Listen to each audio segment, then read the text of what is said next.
In the damp chill of a Belfast winter, where the river lagan carried the sharp tang of salt and coal smoke, a new ambition took steel form. The year was 1957, and the Atlantic still ruled travel between continents. Yet airliners were already whispering promises of hours, not days. Against that gathering shadow, the Peninsular and Oriental Steam Navigation Company, P&O, dared to dream of a ship that would defy the ocean's tyranny. Her name would be Canberra, and her very conception carried the weight of a nation refusing to surrender the sea. The ambition began in boardrooms in London, but it was born in the vast, echoing sheds of Harland and Wolff. Here, men in oil-stained caps bent over blueprints under naked bulbs, while outside the wind rattled corrugated iron and rain streaked the black windows. The shipyard had launched giants before, Olympic, Titanic, Britannic, but this one felt different. She was not merely another liner. She was tomorrow's answer to yesterday's ocean. P&O Chairman Sir Donald Anderson captured the moment in a 1958 statement that still resonates. The Canberra will be a ship of tomorrow, bridging continents with speed and grace. Those words hung in the air like a challenge. Technically, the gamble was audacious. At 818 feet stem to stern, with a beam of 102 feet and a gross tonnage of 45,270, she would be one of the largest liners ever built for the Australia run. But size alone was not the revolution. Her propulsion marked the true departure from tradition. Instead of the conventional geared steam turbines that had driven every P&O mail steamer since the 19th century, Canberra would employ turbo-electric drive, two sets of high-pressure steam turbines turning massive electrical generators, which in turn powered electric motors directly coupled to the propeller shafts. This system promised smoother delivery of power, greater maneuverability at low speeds, and, crucially, better fuel economy over long Pacific legs. Maximum output reached 85,000 shaft horsepower, enough to push her service speed to a steady 27.5 knots in a trial sprint nearing 29. The electric motors could reverse almost instantly, a boon in crowded harbors. Yet the complexity carried risk. One faulty generator could silence half her thrust. Aesthetically, she broke with the heavy, layered look of pre-war queens. Her hull rose clean and white, sweeping upward to a raked stem and cruiser stern. Two tall, slightly canted funnels, painted in P&O's classic buff with black tops, leaned aft in a gesture of forward motion. The superstructure stepped gracefully, aluminum used liberally above the main deck to save weight and reduce top heaviness. Large rectangular windows lined the public rooms, promising light-filled spaces rather than the small portholes of older ships. Even from dry dock, her profile suggested speed, long, low, purposeful, like a greyhound waiting to run. The human pulse of the project beat loudest among the men who shaped her. Riveters, welders, caulkers, and fitters worked in shifts that never ceased. A shipyard log from March 1957 records the keel laying ceremony with simple pride, keel laid amid cheers. Band played Rule, Britannia. Rain held off just long enough. Workers spoke of her in almost familial terms. One elderly plater later recalled in a BBC interview, "We built her like a cathedral, every weld a prayer." Their hands, calloused and scarred, carried the hope of a generation that still believed in the romance of ocean travel. Immigrants bound for Australia wrote letters home describing rumors of the new ship, vast dining saloons, swimming pools, air-conditioned cabins.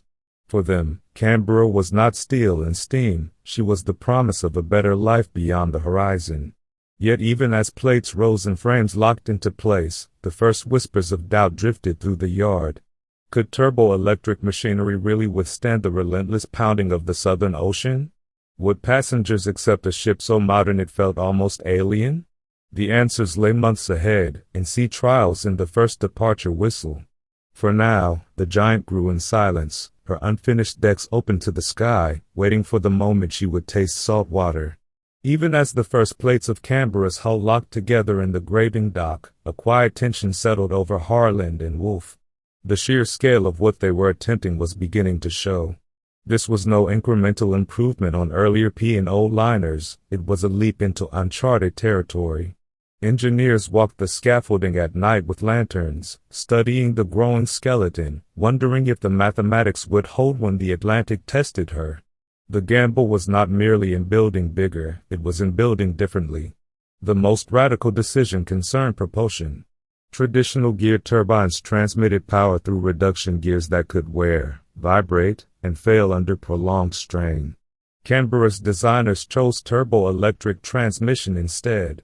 2 sets of Parsons high-pressure steam turbines, each developing 42,500 shaft horsepower at full load, spun massive alternators. These generators fed direct current electricity to 4 propulsion motors, 1 per propeller shaft, mounted low in the hull. The system delivered several advantages: instant reversal without reversing the turbines, precise speed control for harbor maneuvering, and the ability to run at reduced power with fewer boilers lit, conserving fuel on the long Australia route. Total installed power reached 85,000 shp, sufficient for a service speed of 27.5 knots and bursts approaching 29. Vibration, the bane of older liners, was dramatically reduced. The electric drive isolated the turbines from the shafts, smoothing the ride even in heavy weather. Yet the complexity invited skepticism. One misaligned generator or a short in the massive busbars could cripple half her thrust. Harland and Wolff engineers spent months perfecting the alignment and insulation, working in the oily heat of the engine rooms where the air already carried the metallic scent of fresh copper windings. Weight distribution posed another challenge. To keep her stable with a relatively shallow draft of 32 feet, essential for navigating the Suez Canal and Australian ports, designers employed extensive aluminum in the superstructure. From the boat deck upward, bulkheads, deck houses, and even some internal partitions were clad in lightweight alloy rather than steel. This saved hundreds of tons high up, lowering the center of gravity and improving the metacentric height. The hull itself remained all welded mild steel, double-bottomed and subdivided into watertight compartments that met the latest SOLAS requirements. Her beam of 102 feet gave generous stability, while the fine entry and cruiser stern minimized resistance at high speed. Model tests in the National Physical Laboratory tank at Teddington had confirmed the hull form's efficiency. Resistance curves showed she would slice through head seas with less pounding than contemporaries. Aesthetically, the choices reinforced the sense of modernity. The hull rose in clean, unbroken lines to a gently raked stem.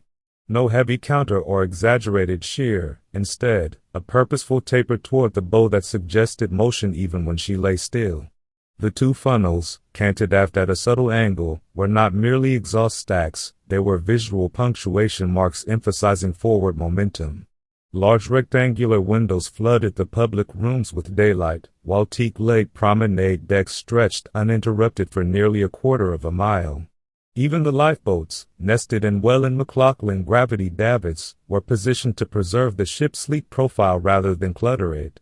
From the river, she looked less like a floating hotel and more like a thoroughbred built for distance.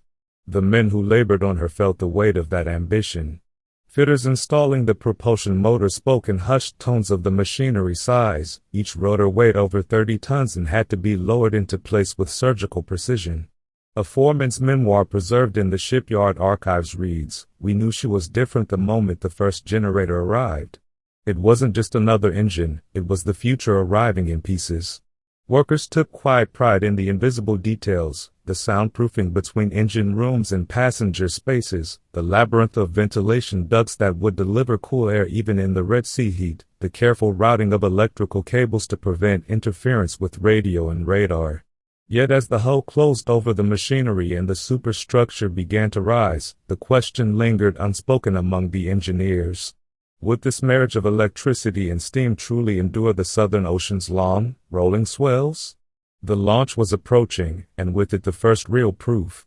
Until then, the giant rested in her cradle, half-formed, her unfinished decks catching the pale Belfast light, waiting for the tide that would carry her toward the open sea. As Canberra's hull grew taller in the Belfast graving dock, the quiet pride of the shipyard workers began to mingle with a sharper edge of competition. Across the Atlantic and the North Sea, other nations were not standing still. The Americans had their United States, still holding the blue ribbon for the fastest Atlantic crossing. The Italians were preparing the Michelangelo and Raffaello, sleek twins destined to challenge on the North Atlantic run. Even the French, with their elegant France, were poised to reclaim prestige. In this unspoken race, P&O staked its claim not on the shortest sprint but on the longest haul, the demanding, 6-week voyage to Australia via Suez and the Indian Ocean. Canberra would not merely compete, she would redefine what endurance and elegance could mean at sea. The rivalry was felt most keenly in the boardrooms and naval architecture offices. P&O's route demanded different virtues from the flashy Atlantic Greyhounds. Where those ships burned fuel at prodigious rates for brief bursts of speed, Canberra needed sustained reliability over 12,000 nautical miles. Her turbo-electric propulsion gave her an edge here, the ability to operate economically at 27 knots while retaining reserve power for headwinds or delays. Navigation equipment reflected the same forward thinking. Early Decker radar scanners swept the bridge wings, their green glows painting distant buoys and other ships in the fog of the Bay of Biscay. Lauren receivers supplemented celestial fixes, and the gyro compass steadied her course through magnetic anomalies near the equator. These systems, though primitive by today's standards, represented a quiet revolution in precision for a mail steamer line whose predecessors had relied on noon sights and dead reckoning. Aesthetically, Canberra stood apart from her rivals in deliberate restraint. Where the United States flaunted a dagger-like bow and razor-sharp superstructure, Canberra's lines were more measured, long, flowing, almost understated. Her white hull caught the light cleanly, unbroken by excessive strakes or heavy plating. The two funnels, raked aft and slightly tapered, gave her a purposeful silhouette without the aggressive posture of some contemporaries. Public rooms drew on a restrained modernism, clean geometries, warm woods, and soft indirect lighting rather than the Baroque extravagance of pre-war Cunarders or the chrome and neon flash of newer American liners. Even her profile from a distance suggested poise rather than aggression, a ship built for distance, not display. For the human element, the rivalry translated into quiet anticipation among those who would sail her. 10-pound palm immigrants, bound for new lives in Sydney or Melbourne, followed the ship's progress in newspaper clippings pinned to boarding house walls. One young couple, riding home in 1960 from a Liverpool tenement, captured the mood in a preserved letter now held in the Australian National Maritime Museum. They say the new Canberra will be faster and finer than anything we've seen. Imagine crossing in air-conditioned comfort, no more seasick nights in the old Strathaired. Crew recruits, many veterans of wartime trooping, spoke of her with a mixture of awe and professional curiosity. A junior engineer later recalled in an oral history interview, "We knew the Italians were building flash, but ours was meant to last." Speed was one thing, arriving on time after a monsoon was another. The competition sharpened focus in the yard. Every weld, every rivet carried the weight of national pride. The New York Times, reporting on the keel laying, noted dryly, Britain's P&O launches Canberra into a race where jet aircraft already circle overhead, yet her grace may yet endure. That grace was no accident. Designers had studied wind tunnel models not only for speed but for the way smoke from the funnels would clear the upper decks. Even the placement of ventilators and cowls was calculated to keep the promenades free of soot, a small mercy that passengers on older ships had learned to appreciate the hard way. Still, as plates closed over the engine rooms and the first derricks rose above the boat deck, the rivalry felt distant yet pressing. Other liners might claim the sprint, Canberra was being built for the marathon. But before she could prove herself on the long blue road to Australia, her secrets, hidden deep in the machinery spaces, would have to be tested in the cold waters of the Irish Sea. Deep within the unfinished hull, where daylight barely reached through temporary access hatches, the true heart of Canberra lay concealed. The engine rooms stretched like cathedral naves beneath the waterline, their steel decks already warm from welding torches and lit by strings of bare bulbs that swayed with every passing gust outside. Here, in the oily heat and the constant metallic tang of fresh paint and hot metal, the most guarded innovations took shape. While the world watched the rising superstructure, it was these shadowed spaces that held the ship's real gamble and her greatest promise. The turbo-electric system demanded secrecy not from espionage but from professional caution. Parsons turbines, each a towering assembly of blades and casings, spun at high revolutions to drive the massive alternators. These generators, each the size of a small house, converted mechanical energy into electrical current at 3,300 volts, then fed it through heavy copper bus bars to the four propulsion motors below. The arrangement allowed unprecedented flexibility, full astern in seconds without stopping the turbines, or half power with only one boiler steaming, a fuel economy that older geared ships could never match. Soundproofing was another hidden triumph. Thick cork and asbestos lagging wrapped the machinery, while floating floors and resilient mountings isolated vibration so that passengers on the decks above would feel only the faintest hum. Ventilation trunks, routed like arteries through the ship, drew cool air from the boat deck and expelled hot exhaust high above the funnels to keep soot from the promenades. Even the boiler rooms, with their 6 Foster Wheeler water tube boilers, incorporated automatic combustion controls that adjusted firing rates to load, technology borrowed from shore power stations and adapted for the rolling sea. These innovations came at a cost and complexity. Every cable run, every junction box, every switchgear panel had to withstand salt air, humidity, and the ship's inevitable flexing in heavy weather. Harland and Wolff's electrical superintendents worked from detailed schematics drawn in pencil on tracing paper, redrafting circuits when insulation tests failed. A surviving engineer's notebook from 1959, now in the company archives, records the strain, busbar alignment checked again at 0300. Tolerance 0.005 inches. No second chances when she's driving at 27 knots. The propulsion motors themselves, each weighing over 40 tons, were lowered into their beds with hydraulic jacks and then shimmed to within thousandths of an inch. Misalignment by even a hair could set up destructive harmonics that might shake the stern apart over thousands of miles. Aesthetically, the engine rooms themselves became a kind of industrial beauty. Polished brass handrails gleamed under the lights, gauges with black dials and white needles stood in precise rows, and the massive turbine casings rose like silver sculptures. The floor plates, checkered steel, were kept scrupulously clean during fitting out. Even the smallest swerve could find its way into a bearing. Sound levels, though high during trials, were managed so that visiting dignitaries could converse without shouting. The contrast with the passenger spaces above was deliberate. Down here was raw power, disciplined and contained. Up there, elegance would reign. The human stories that unfolded in those depths carried their own quiet drama. Fitters and electricians worked shoulder to shoulder with mates who had served on wartime destroyers, sharing cigarettes during tea breaks and tales of machinery that had failed under fire. One senior electrician, interviewed years later for a P&O heritage project, remembered the moment the first generator was spun up on shore power. She sang. Not a scream, but a deep, steady note, like she knew what she was for. Crew recruits arriving for familiarization tours felt the same awe. A young third engineer wrote in a letter home, walked through the engine room today. It's like stepping into the future. The turbines are bigger than locomotives, and they're ours. Yet as the last access plates were bolted down and the machinery spaces sealed against the sea, the secrets became real stakes.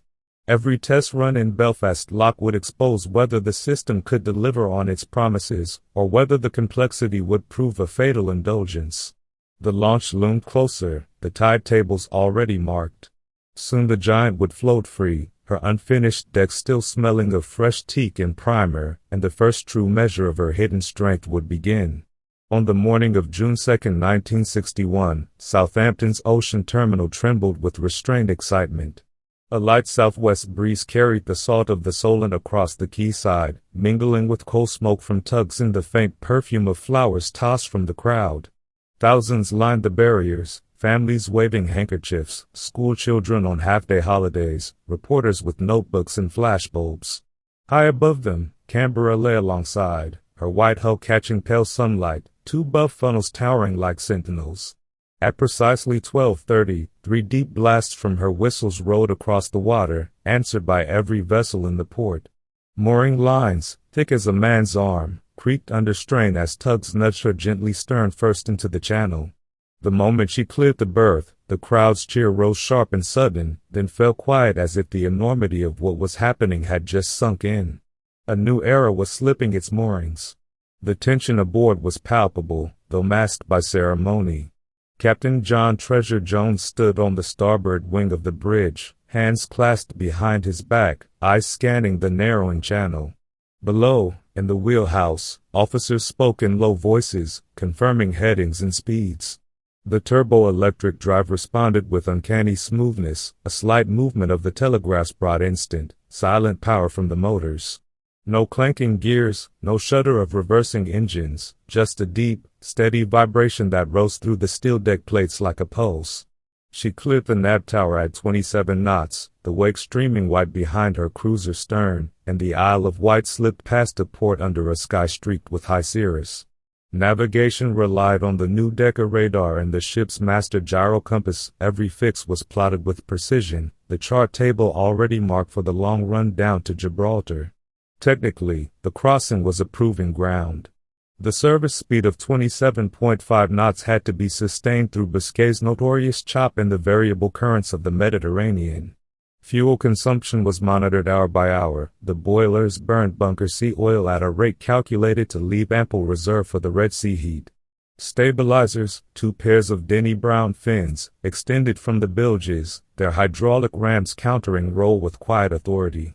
Passengers felt the difference immediately. Where older liners would corkscrew and beam seas, Canberra rode with a gentle, almost stately motion. The electric propulsion allowed fine adjustments. When a head sea built, power was eased fractionally, then restored as the bow lifted. Trial data from Belfast Lock had predicted it, but the open ocean was the final arbiter. Aesthetically, the ship came alive at sea. Promenade decks, teak-laid and broad, invited strolling even in the cool English Channel air. At dusk the first night out, portholes and deck lights glowed amber against the darkening water, the superstructure stepping gracefully toward the raked funnels. In the first-class lounges, chandeliers cast soft prisms across Burmese teak paneling. The main dining saloon, with its wide central well and curved mezzanine, felt less like a ship's interior and more like a grand hotel ballroom adrift. Even tourist-class spaces carried restrained elegance, polished woods, indirect lighting, large windows that framed the passing sea. The overall effect was deliberate, modernity without coldness, speed without aggression. The human stories unfolded in quiet, vivid moments. A young Australian couple, returning home after years in England, stood at the rail as the needles faded astern. The wife later wrote in her diary, now preserved in the P&O collection, the vibration hummed like a lullaby through the deck. For the first time, the sea felt kind. Immigrant families in tourist class gathered on the open decks, children pointing at porpoises that rode the bow wave. Crew moved among them with practiced calm, stewards in crisp whites, engineers emerging from below with oil-streaked hands but easy smiles. The New York Times, reporting her arrival in Sydney after the long voyage via Suez, captured the triumph. Canberra steams into Circular Quay to cheers and sirens. A new queen of the Australia run has arrived, faster, finer, and unfailingly graceful. Yet beneath the celebration lay the unspoken truth: this was only the beginning. Every mile tested the hidden machinery, every watch scrutinized the gauges. As she turned south toward the Indian Ocean, the real measure of her promise would unfold, not in headlines, but in the steady thrum of turbines driving her toward a distant continent. Far out in the Bay of Biscay, where the horizon curved unbroken and the sea rolled in long, slow swells, Canberra ceased to feel like a machine. The first evening of the maiden voyage, as the sun dipped below a thin band of cloud, passengers stepped onto the promenade decks and discovered something unexpected. The ship no longer seemed to be at sea. She had become a place apart, a floating world where the ocean served only as a backdrop. The interiors, bathed in the warm afterglow filtering through large windows, transformed the vessel into something closer to a dream than a boat. The design philosophy drew deliberately from the streamlined elegance of the 1930s Art Deco revival, yet tempered it for the jet age. Public rooms avoided the heavy gilt and plasterwork of pre-war liners. Instead, architects employed clean lines, subtle curves, and materials chosen for both beauty and durability. Burmese teak paneling, rich and honey-toned, lined the walls of the main lounge and library. Its grain caught the light in soft waves, releasing a faint, warm scent when the air conditioning stirred. Crystal chandeliers, modern interpretations with cascading glass rods rather than dangling prisms, hung low over circular tables, scattering gentle prisms across polished surfaces. Indirect lighting, concealed in coves and behind cornices, washed the ceilings with a soft amber glow that never glared. Even the carpets, deep piled wool in muted blues and grays, absorbed sound so that footsteps disappeared and conversations floated without echo. Technical integration made the illusion possible. Full air conditioning, a rarity in 1961, circulated filtered, cooled air through hidden ducts, maintaining a steady 70 degrees Fahrenheit even when the Red Sea reached 100 degrees outside. The system drew intake from high on the superstructure to avoid salt and soot, then passed it through electrostatic precipitators before distribution.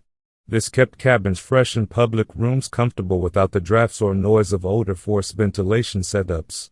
Stabilizers contributed to the serenity. Their fins, working in opposition to the roll, reduced motion to a gentle cradle that passengers barely noticed. The result was psychological as much as physical. The ship felt planted, secure, almost shore-bound. Aesthetically, every detail reinforced the sense of effortless luxury. The first-class swimming pool, open to the sky on the Lido deck, featured mosaic tiles in turquoise and gold that shimmered under recessed lights. The ballroom's dance floor, sprung maple, gleamed beneath a domed ceiling painted with abstract constellations. Even the smaller touches, chrome handrails with teak inlays, Bakelite light switches shaped like stylized waves, etched glass doors leading to private suites, carried the same restrained modernism. Nothing shouted, everything whispered sophistication. Passengers responded with something approaching wonder. A British émigré, traveling with her 2 young children to join her husband in Perth, captured the feeling in a letter sent from Aden and later published in a P&O newsletter. It's like living inside a beautiful modern hotel that happens to move. The children run the decks for hours and never once complain of the sea. At night the lounges glow like something from a film, and we forget we're weeks from land. Crew members, too, felt the shift. A stewardess interviewed in a 1960s documentary recalled, you could see it in their faces the first night out. They walked in, looked around, and suddenly they weren't passengers anymore, they were guests in a place that felt impossible at sea. The contrast with the world outside sharpened the magic. Beyond the windows, the ocean stretched dark and indifferent, broken only by the white foam of the wake. Inside, time seemed suspended. Orchestras played softly in the evenings, silver service gleamed on dining tables, and the faint vibration of the turbines became a comforting constant rather than a reminder of machinery. For those aboard, the ship had achieved what few vessels ever do. She made the journey feel secondary to the experience of being aboard her. Yet this floating reverie rested on an invisible foundation. Below the teak and crystal, in the humming engine rooms, the same disciplined power that created the calm kept watch. As the ship pressed southward toward warmer latitudes, the social world she carried would reveal its own quiet architecture, one far less seamless than the interior suggested. Beneath the glow of chandeliers and the murmur of string quartets in the first-class lounge, an invisible architecture governed life aboard Canberra. The ship was designed as a floating society, complete with its own unspoken rules, hierarchies, and boundaries. While the sea rolled indifferently outside, the decks above and below divided passengers into distinct worlds. First class occupied the upper promenades and forward public rooms, tourist class filled the midships and after sections, crew quarters and working spaces lay still deeper, out of sight. These separations were not mere convenience, they were engineered into the very structure of the vessel, ensuring that luxury remained untouched by the realities below. The layout reflected careful naval architecture. First-class cabins and suites stretched along the boat deck and A deck, with private balconies on the newest refits and wide windows offering unobstructed views. Public rooms, the ballroom, library, writing room, and main dining saloon, sat forward, insulated from engine noise by extra bulkheads and layers of insulation. Tourist-class spaces, though comfortable by any standard, occupied lower decks, simpler cabins with 2 or 4 berths, smaller lounges with formica tables instead of teak, and a single swimming pool shared on alternate hours. The division extended to companionways and staircases, separate lifts and companion ladders prevented casual mingling. Even the promenade decks were subtly zoned. First-class promenades forward, sheltered by glass windscreens, tourist promenades aft, more exposed to spray but longer and open to the sky. Ventilation systems routed separately, so the scent of roast beef from first-class galleys never drifted below. This social machinery served a practical purpose. On a 6-week voyage carrying up to 1,737 passengers plus 900 crew, order and efficiency were essential. Class separation minimized complaints, streamlined service, and allowed stewards to focus on their assigned decks. Yet it also preserved the illusion of exclusivity. First-class passengers paid dearly for the privilege, fares often 3 times those of tourists, and expected to feel it in every detail. Velvet upholstery in the drawing room, silver napkin rings, waiters in tailcoats, tourist class offered clean linens, attentive service, and hearty meals, but without the flourish. The design reinforced the divide aesthetically, rich woods and soft lighting above, practical veneers and brighter fluorescence below. Passengers accepted the arrangement with varying degrees of awareness. Many in first class rarely ventured below a deck, those in tourist class seldom saw the forward saloons except on rare conducted tours. A young English woman traveling tourist to join her fiancé in Sydney captured the quiet reality in a 1963 diary entry now held in the National Maritime Museum, Greenwich. From our deck we can hear the orchestra playing above, faint like music from another house. We glimpse the first-class ladies in their evening gowns through the windows as they pass. It's a different world, close enough to see, far enough to stay separate. We don't mind, we're going to the same place, just by different paths. Crew members navigated both worlds daily. A steward who worked first class later recalled in an oral history, "You'd serve champagne 1 minute, then run down to tourists to pour tea the next." 2 different ships, really, joined at the engine room. The system functioned smoothly most voyages. Officers dined with first-class passengers, fostering the sense of a select company at sea. Tourist-class social life centered on deck games, film shows, and informal dances. Children from both classes sometimes met at the swimming pool, their laughter briefly bridging the gap before parents gently steered them apart. Yet the invisible wall held. It was part of the ship's unspoken contract: pay more, receive more, pay less, still cross the ocean in safety and reasonable comfort. As the voyage wore on, however, the sea itself tested the machinery of privilege. Gales in the Indian Ocean or heat in the tropics could blur distinctions. Everyone felt the roll, everyone sweated in the same humidity. Then the real challenge emerged, keeping an entire small city fed, watered, and content when the elements turned hostile. The galleys never slept, and neither did the quiet determination that kept plates arriving, no matter how the ship pitched. When the first real gale struck in the Indian Ocean, the illusion of effortless luxury aboard Canberra met its sternest test.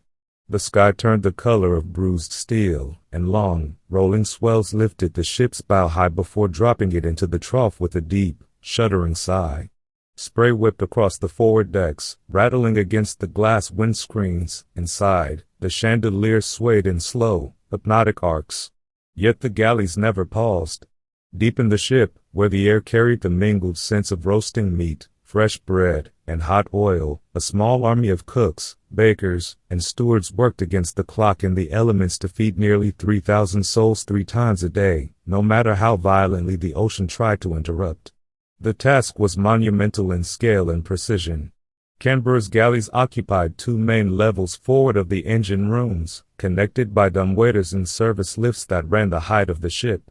The main first-class galley alone measured over 100 feet long, lined with stainless steel ranges, steam ovens, and tilting brat pans capable of simmering sauces for 500 covers at once.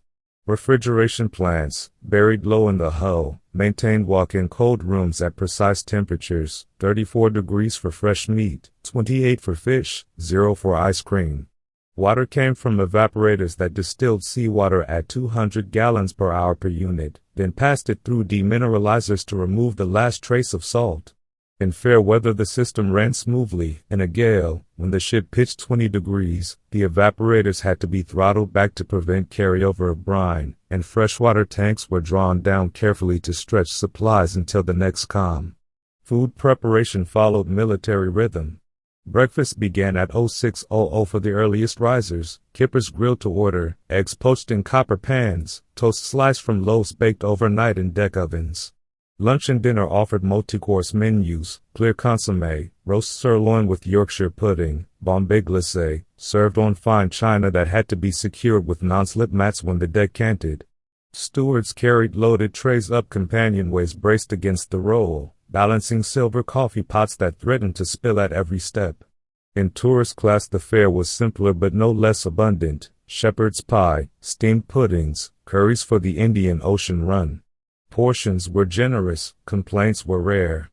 The ship's provision list for a single voyage ran to pages: 12 tons of potatoes, 8 tons of flour, 5,000 eggs, 3,000 pounds of butter, 1,200 chickens, 400 sides of beef.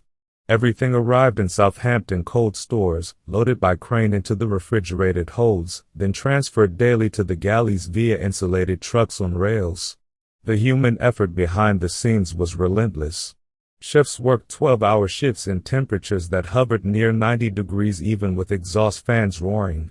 A head chef's log from a stormy 1964 voyage reads, "Gale force 9 all day. Rangers sliding on deck plates despite chocks. Lost 2 saucepans overboard through the scuttle when a sea broke green. Still served 1,200 dinners. No one went hungry." Stewards, many of them young men from the West Indies or Goa, moved through the public rooms with practiced calm, wiping spilled soup from tablecloths, refilling water glasses as the ship heeled. Passengers noticed the strain only in small ways: a waiter's hand steadying a tray a fraction longer, a slight delay before the next course appeared. Yet the meals arrived hot and composed, silver gleaming under the chandeliers as if the storm existed only beyond the windows. One passenger, a retired schoolteacher traveling tourist class, wrote in her journal during that same gale, "The ship rose like a drunkard, yet dinner came as usual: roast lamb, mint sauce, potatoes brown crisp. I watched the steward balance his tray against the list of the deck and thought, this is civilization at its most stubborn. The ocean can rage all it likes, we still sit down to eat." Such moments bound the ship's company together. In the worst weather, when first and tourist class passengers alike retreated to their cabins or huddled in lounges, the shared ritual of meals offered continuity, a reminder that life continued, ordered and civilized, even when the world outside had turned hostile. The galley's triumph in foul weather underscored a deeper truth about Canberra: she was not merely a conveyance but a self-contained city, engineered to sustain human society across empty oceans. As the storm eased and blue sky returned, the rhythm slowed but never stopped. And soon, in calmer latitudes, another kind of spotlight would fall on the famous faces who walked her decks and added their own layer to the ship's growing legend. As Canberra settled into her rhythm on the Australia run, a new kind of passenger began to appear among the immigrants and holidaymakers. Hollywood stars, stage actors, politicians, and minor royalty discovered that her long, leisurely voyages offered something air travel could never match: privacy, space, and the gentle distraction of days at sea. These famous faces walked the same teak promenades as everyone else, yet their presence added an intangible shimmer to the ship's atmosphere. The halls that had once echoed only with ordinary conversations now carried whispers of glamour, and in quieter moments, when the decks emptied at night, those same corridors seemed to hold faint echoes of the lives that had passed through them. The ship's design lent itself perfectly to such celebrity. Suites on the boat deck, with their private verandas and wide windows, offered seclusion without isolation. The main lounge, with its sweeping curves and low lighting, became an impromptu stage for chance encounters. Photographers were discreetly discouraged, but the occasional candid shot, taken by a fellow passenger with a Leica, would later appear in magazines: a famous face leaning on the rail at sunset, collar turned up against the breeze, or laughing over cocktails in the Crow's Nest bar. The ship's profile, sleek and unpretentious, appealed to those who wanted to travel without fanfare. Unlike the flashier Atlantic liners, Canberra felt understated enough for discretion yet grand enough to impress. Technical adaptations sometimes followed the famous aboard. When location filming required it, production companies booked large blocks of cabins and converted public rooms into temporary sets. In 1971, for example, parts of the ship stood in for a luxury liner in the James Bond film Diamonds Are Forever. Crew members recalled the quiet chaos, lighting rigs clamped to promenade rails, cables snaking along companionways, and the low hum of generators supplementing the ship's own power. The turbo-electric drive proved ideal for such work. Its smooth, vibration-free operation allowed sound recording without interference from engine noise. Even the stabilizers were run at full capacity during takes to keep the horizon steady for the cameras. The ship became, for a few weeks, a floating soundstage, yet the transformation was seamless enough that ordinary passengers barely noticed beyond the occasional closed-off deck. Aesthetically, these visits left subtle marks. The main dining saloon, already elegant with its central well and mezzanine, looked even more cinematic under film lights. Teak paneling glowed richer in spotlights, crystal chandeliers through sharper prisms. The ghostly quality emerged later, in off-season crossings when the ship carried fewer passengers. Empty corridors stretched longer at night, the soft tread of carpet absorbing sound until the only noise was the distant thrum of turbines and the occasional creak of the hull working in a swell. Stewards moving through the halls with trays sometimes felt watched, not by people, but by the accumulated memory of everyone who had walked there before. One passenger anecdote captures the mood. A British actress, traveling incognito in the late 1960s, wrote in a private letter later donated to the P&O archive, "The ship is like a great, quiet stage set waiting for its next scene. You pass a mirror in an empty corridor and half expect to see someone else's reflection. It's not lonely, it's alive with all the stories it has carried." Crew felt it too.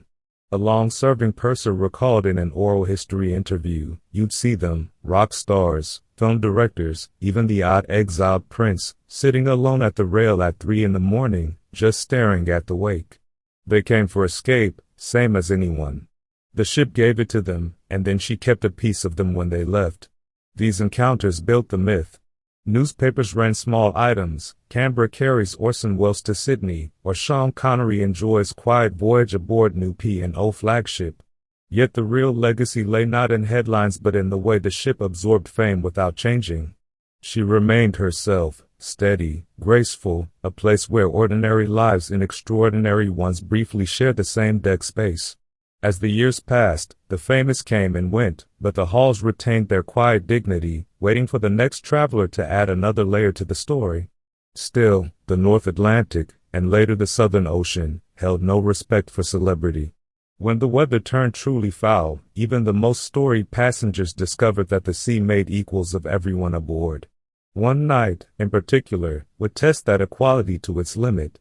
One night in the winter of 1963, as Canberra steamed westward across the North Atlantic on a repositioning voyage to New York before resuming the Australia run, the ocean decided to remind everyone aboard who truly held command.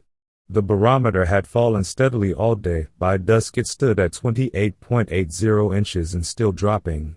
The wind rose from a fresh force 6 to a full gale, then veered northwest and built to storm force 10. Long, steep seas marched out of the darkness, each crest breaking white under the ship's searchlights.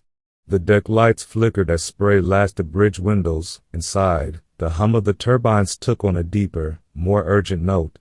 For the first and perhaps only time in her peacetime career, the ship's elegant lines met a force that cared nothing for design or reputation. The hull's strength proved equal to the test. Built to Lloyd's highest class with extra framing forward and a reinforced double bottom, she shouldered into the head seas with controlled power.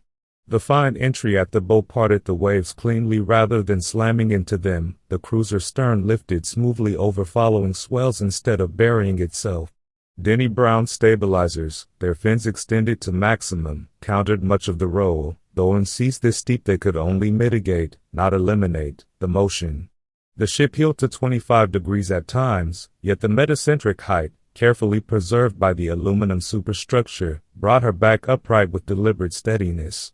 Below, in the engine rooms, watchkeepers braced against guard rails as gauges danced. The turbo-electric drive delivered power without hesitation, the electric motors responding instantly to bridge orders even as green water crashed over the forecastle head. Aesthetically, the storm stripped away the everyday grace and revealed something rawer. The white hull, usually pristine, streamed black rivulets of oil and water. The funnels trailed smoke low and horizontal, torn away by the wind. Promenade decks, once inviting for evening strolls, became treacherous with rushing water that surged through the scuppers and foamed knee-deep against the bulwarks. Yet even in chaos the ship retained poise. The rakestem cut through each crest like a blade. The superstructure, stepped and streamlined, shed water without the heavy shudder of older, boxier liners. Lights still burned steadily behind the glass, warm amber in the lounges, steady white on the boat deck, creating islands of calm amid the roar outside. The human experience varied by deck and temperament. First-class passengers retreated to cabins or the sheltered forward lounges, gripping armrests as furniture slid a few inches across carpet. Stewards moved among them with hot soup and reassurance, their footsteps silent on the pitching deck. In tourist class, families huddled together, children wide-eyed at the thunder of water against the hull. One elderly passenger, a retired Royal Navy officer traveling alone, later wrote in a letter to the Times, "She took it like a thoroughbred. The motion was violent, yes, but never vicious. You felt the ship thinking, lifting just enough, easing just enough. Terror and awe in equal measure." Crew members, many of them seasoned in wartime convoys, worked with quiet efficiency, securing loose gear, checking watertight doors, monitoring fuel tanks for sloshing that could affect stability.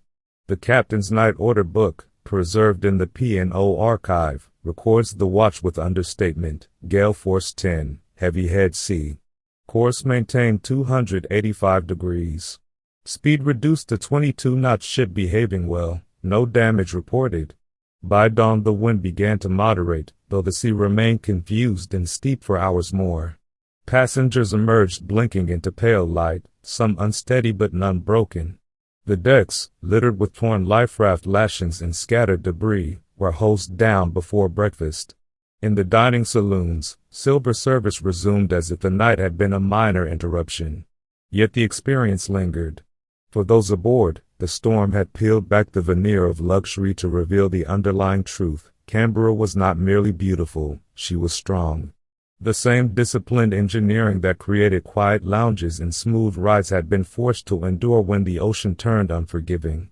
That resilience would serve her again and again. But soon, the drive to push her even harder, to chase unofficial speed records on calmer passages, would test the limits of machinery and men alike, drawing the turbines close to their breaking point in pursuit of something intangible yet fiercely coveted. In the flat calm of the Indian Ocean, where the sea lay like polished glass under a relentless equatorial sun, Canberra's officers made the decision that would push her to the edge. The year was 1962, a year into her service, and the pursuit of speed had become an obsession among the crew. The bridge stood quiet except for the soft click of telegraphs and the distant throb of engines. No wind stirred the decks, the air hung heavy with heat and the faint scent of oil from the funnels. Here, far from prying eyes and rival ships, they would test her limits, not for a formal blue ribbon, but for the quiet pride of knowing she could outrun her sisters on the long Australia haul. The technical demands were immense. To achieve bursts above her 27.5 knot service speed, the turbines had to be driven hard. Each Parsons unit spun at up to 4,500 revolutions per minute, steam superheated to 850 degrees Fahrenheit and 600 pounds per square inch before expanding through the blades. The alternators hummed at full load, delivering 85,000 shaft horsepower to the electric motors below. Fuel consumption soared, over 300 tons of bunker C per day at maximum, but in these conditions, with no head sea to fight, efficiency peaked. The propellers, four-bladed and 20 feet in diameter, bit deep into the water, their pitch optimized for high-speed running. Vibration, carefully damped by resilient mountings, remained tolerable, though at 29 knots the deck plates sang a higher note, and glassware in the lounges had to be secured against the subtle tremor. Navigation grew critical, the slightest course deviation wasted power, so the master gyro compass and deca position fixing gear were consulted constantly, plotting fixes every 15 minutes. Aesthetically, the ship seemed to thrive on the pace. Her streamlined hull sliced the water cleanly, the bow wave rising sharp and white before falling away in a long, foaming wake that stretched straight to the horizon. The raked funnels trailed thin smoke, leaning aft as if urging her forward. Promenade decks, usually bustling, emptied as passengers retreated to shaded lounges. From afar, she looked longer, lower, almost predatory. The overall profile, white hull, buff topsides, clean superstructure, evoked not luxury but purpose, a vessel built for this very moment of unbridled motion. The crew felt the strain in every shift. Engineers monitored steam pressures and bearing temperatures around the clock, wiping sweat from brows in the boiler rooms where the air shimmered with heat. A chief engineer's log from that run, preserved in the P&O Heritage Collection, notes the intensity, turbines at 102% rated power for 2 hours. All gauges steady, but margins thin. Speed 28.7 knots sustained. Crew alert for any anomaly. Passengers sensed it too, a quickened pulse through the ship, the horizon approaching faster than usual. One traveler, a journalist bound for Sydney, wrote in a dispatch published in the Sydney Morning Herald, "She flew today, turbines screaming like banshees. We covered ground that maps can't show, distance devoured in silence, save for the rush of water past the hull." The unofficial record stood, fastest passage on the Suez route, shaving hours off the schedule. Yet such feats carried a cost. Running flat-out wore components faster, risked breakdowns far from help. As the ship eased back to cruising speed nearing Fremantle, the officers knew the game had its dangers. But greater shadows were gathering, not from the sea, but from the world beyond. War would soon demand more from her than speed ever could, transforming the white beauty into something harder, camouflaged, and resolute. In the gray dawn of April 2, 1982, the white hull of Canberra lay alongside the ocean terminal in Southampton, her usual calm broken by an unusual urgency. Cranes swung pallets of military stores across the deck, welder sparks flew as extra helipads were bolted to the afterdeck, and painters in coveralls rolled dark gray over the once pristine superstructure. The Falkland Islands had been invaded by Argentine forces the day before, and the British government had decided to send a task force south. Canberra, the elegant liner that had carried generations to Australia, was being requisitioned as a troopship. In a matter of days, the floating palace became a gray warship, her luxury stripped away and her purpose transformed. The conversion was swift and thorough. Technical teams worked around the clock. The 2 forward swimming pools were filled with stores, the Lido deck was cleared for helicopter operations, and a steel grid helipad was welded over the afterdeck. Cranes were reinforced to lift Sea King and Wessex helicopters. Passenger cabins were stripped of their teak fittings and reconfigured as troop accommodations, berths stacked 4 high, privacy curtains replaced by canvas screens. The air conditioning system, once a marvel of comfort, now circulated air laced with the smell of gun oil and canvas. The turbo-electric propulsion remained unchanged, its reliability the reason she had been chosen. 85,000 shaft horsepower would be needed to maintain convoy speed across the South Atlantic. Fuel bunkers were topped to capacity, and extra water evaporators installed to support thousands of troops in the heat of the tropics. The stabilizers were left in place, even in war. A steady platform mattered for helicopter operations. Aesthetically, the change was stark. The white hull and buff funnels disappeared under a coat of naval gray. The large windows were blacked out or covered with steel shutters. The raked funnels, once proud symbols of P&O, were painted the same dull color as the hull, their black tops muted. The ship's graceful lines remained, but the elegance was gone, replaced by a purposeful, almost austere profile. From a distance, she looked smaller, harder, less inviting. The transformation was complete in just 10 days. On April 9, 1982, Canberra sailed south as part of the task force, carrying over 2,000 troops of 3 Commando Brigade and the Parachute Regiment. Her former passengers, now soldiers, slept in the same cabins where honeymooners had once danced. The human cost of the change was immediate and profound. Crew members who had spent decades serving champagne and turning down beds now carried stretchers, manned first aid stations, and stood watch with binoculars scanning for air attack. Many had never seen combat. Some were young men who had joined P&O for the travel, not the risk. Yet they adapted with quiet professionalism. A senior steward, interviewed years later for a BBC documentary, recalled the moment the ship left Southampton. We sailed out past the Isle of Wight with the band playing Rule, Britannia. Everyone cheered, but when the land dropped away, the reality hit. This wasn't a cruise anymore. Passengers turned troops wrote letters home that captured the strangeness. One paratrooper's diary, later published in the Imperial War Museum collection, reads, "We sleep in cabins that once had chandeliers and now have hammocks. The ship still smells faintly of polished and teak, but the corridors are full of rifles and Bergens. It's like living in a dream that turned into a nightmare." Canberra's role in the Falklands campaign became legendary. She carried troops to Ascension Island, then onward to the Task Force Rendezvous. She served as a hospital ship during the landings at San Carlos, her first-class lounges converted into operating theaters and wards. She took on board over 4,000 Argentine prisoners after the surrender, feeding and housing them in conditions far better than they expected.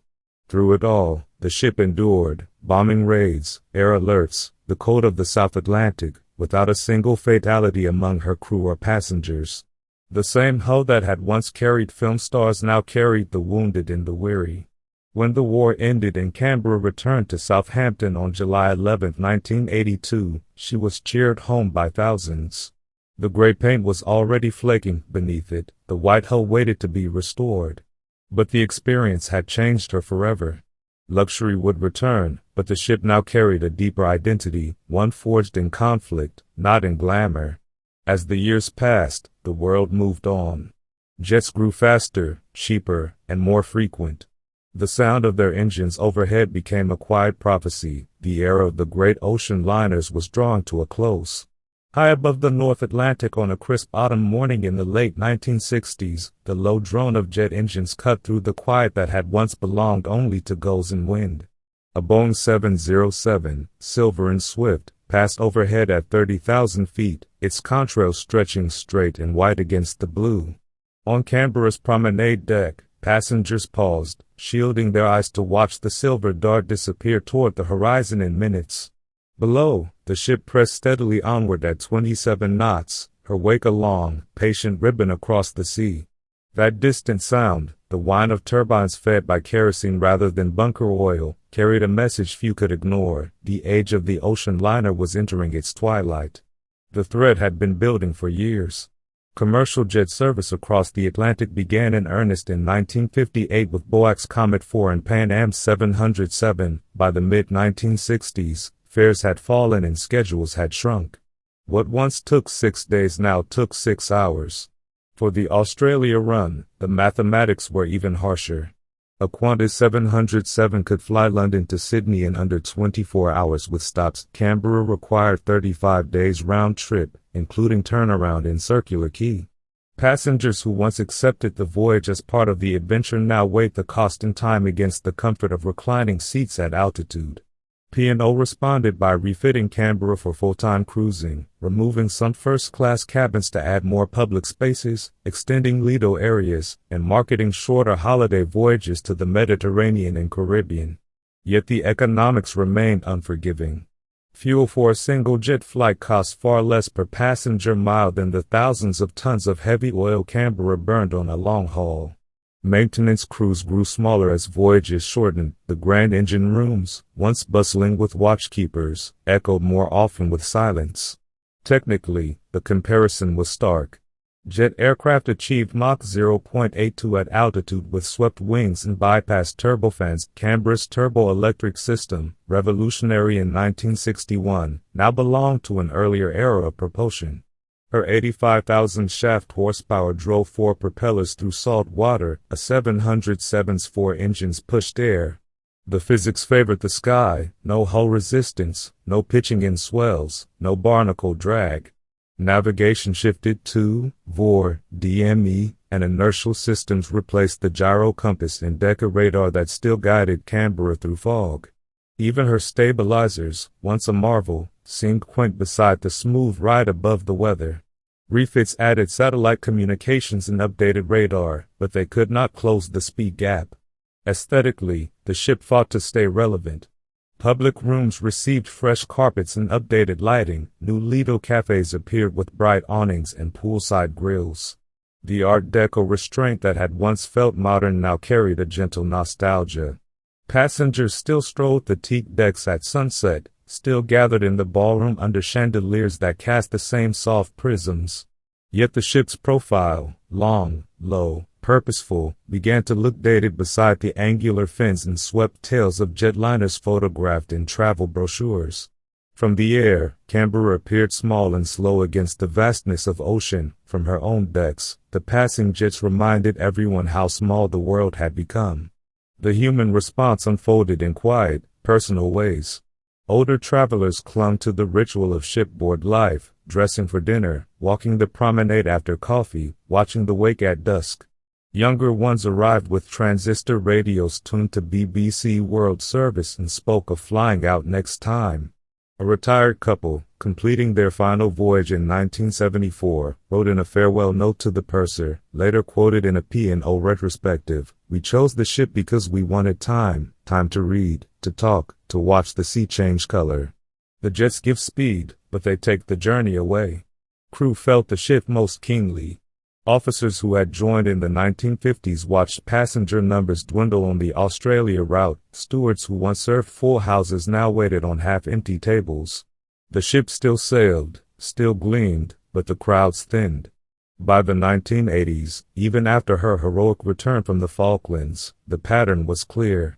Cruises kept her viable for a time, shorter voyages to warmer waters, new itineraries, but the long blue road to Sydney belonged to the past. The sound in the sky had become constant, a reminder that progress moves in straight lines while the sea insists on curves. Canberra carried on, her turbines steady, her decks still welcoming. Yet the final crossing loomed, not with drama, but with the slow, inevitable ache of goodbye.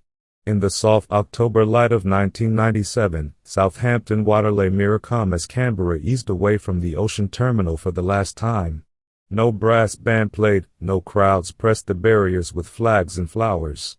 Only a handful of well-wishers stood on the quayside, some in tears, others simply watching in silence as the familiar white hull slipped past the red and white funnel of a cross-channel ferry. The 3 deep blasts of her whistles rolled across the harbor one final time, long, mournful, echoing off the distant shore. Mooring lines, slick with use, fell away from the bollards with soft thuds. Tugs nudged her gently into the channel.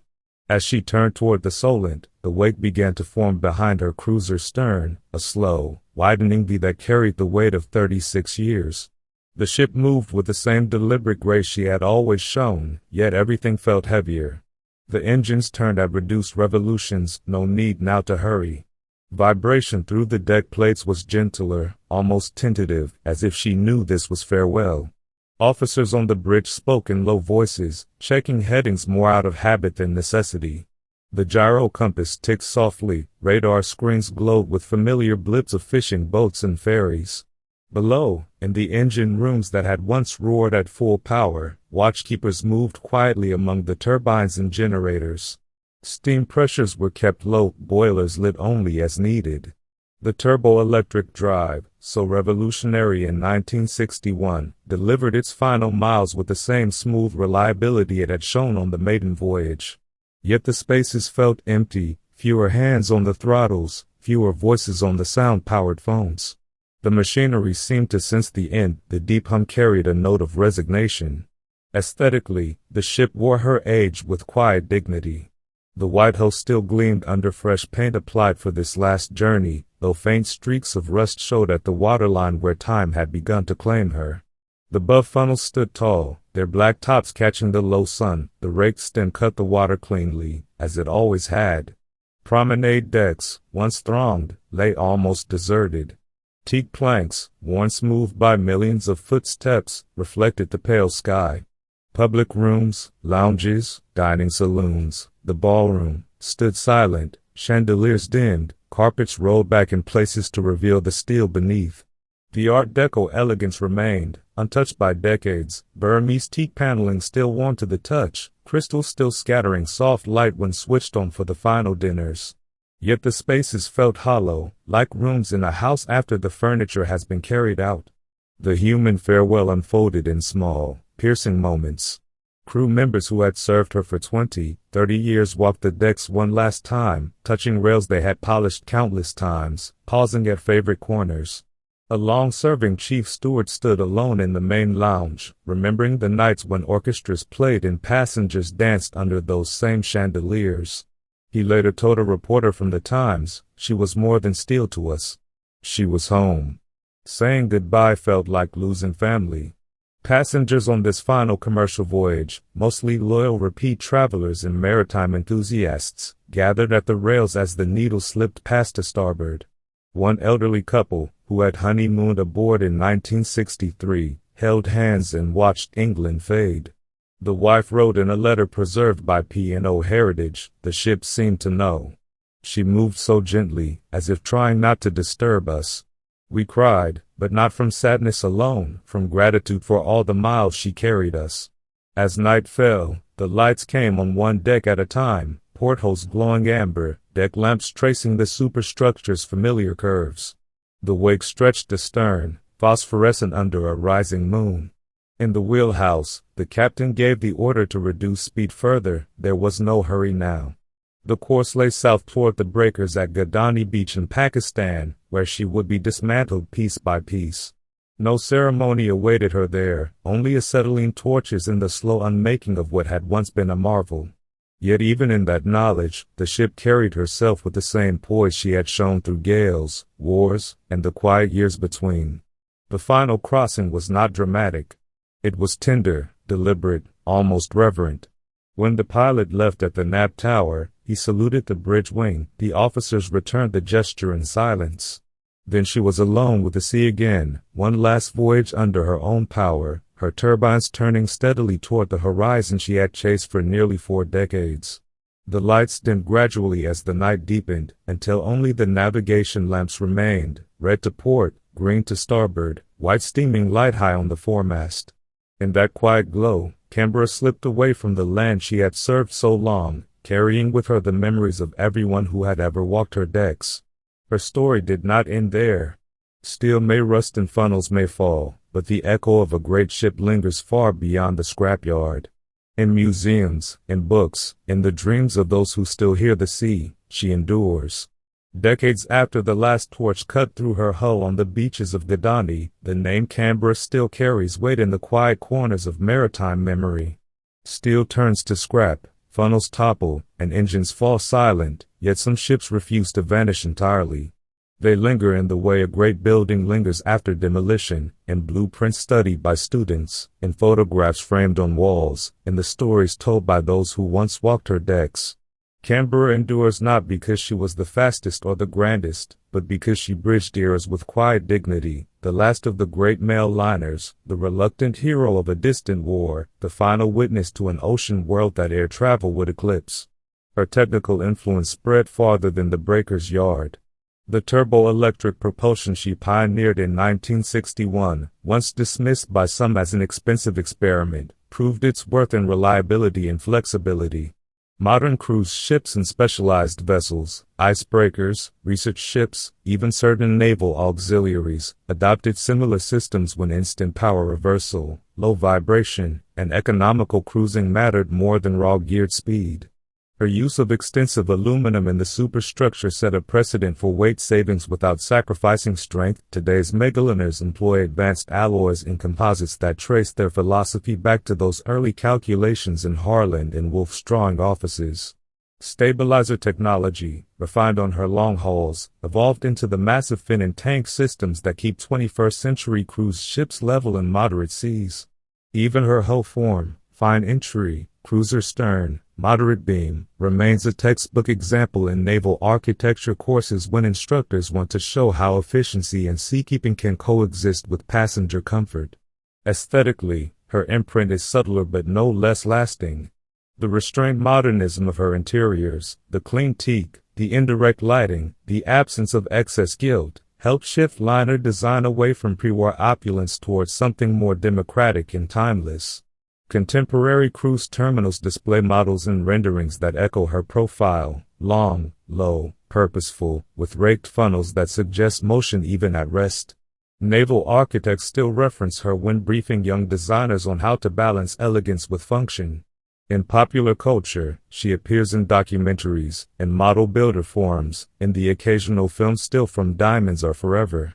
Her silhouette, once so modern it felt futuristic, now carries the gentle patina of nostalgia, the way a well-loved mid-century chair does in a room full of glass and chrome.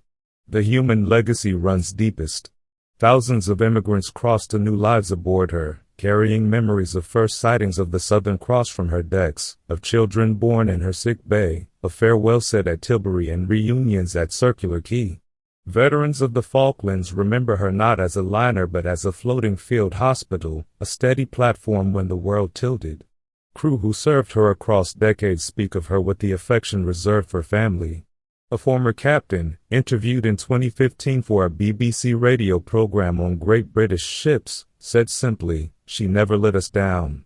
Not in gales, not in war, not when the bookings dried up. She just kept going, and we tried to match her."